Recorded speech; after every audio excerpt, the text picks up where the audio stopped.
গোসল কত প্রকার? গোসল ৩ প্রকার: ফরজ, সুন্নত, মুস্তাহাব। ফরজ গোসল কত প্রকার ও কি কি? ফরজ গোসল ৬ প্রকার। সুন্নত গোসল কত প্রকার ও কি কি? সুন্নত গোসল ৪ প্রকার, যেমন জুমার নামাজের জন্য গোসল করা, উভয় ঈদের নামাজের জন্য গোসল করা, হজের এহরাম বাঁধার পূর্বে গোসল করা, আরাফার ময়দানে অবস্থান করার জন্য গোসল করা। মুস্তাহাব গোসল কত প্রকার ও কি কি? মুস্তাহাব গোসল অনেক প্রকার, যার মধ্যকার কয়েকটি গোসল হলো: ১. শাবান মাসের ১৫ তারিখের রাত্রি, যাকে শবে বরাত বলা হয়, এই সময় গোসল করা।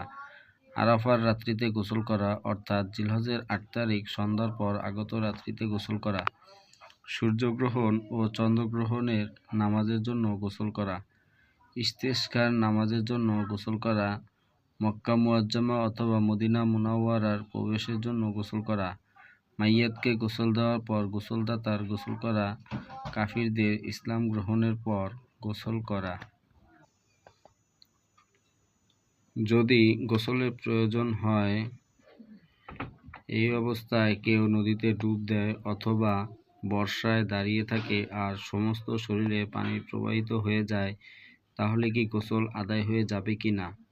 উত্তর: হ্যাঁ, গোসল আদায় হয়ে যাবে, তবে শর্ত হলো কুলি করে নিতে হবে এবং নাকে পানি দিতে হবে।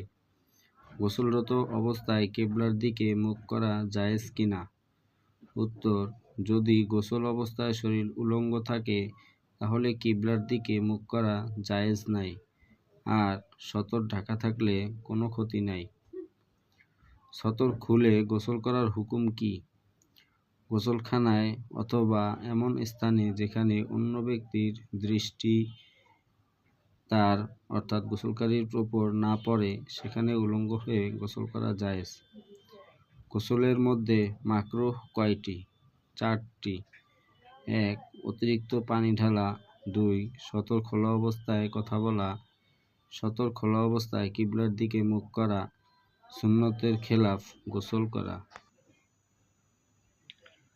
গোসলের পূর্বে অজু না করে থাকে, তবে গোসলের পর নামাজের জন্য অজু করা কি জরুরি?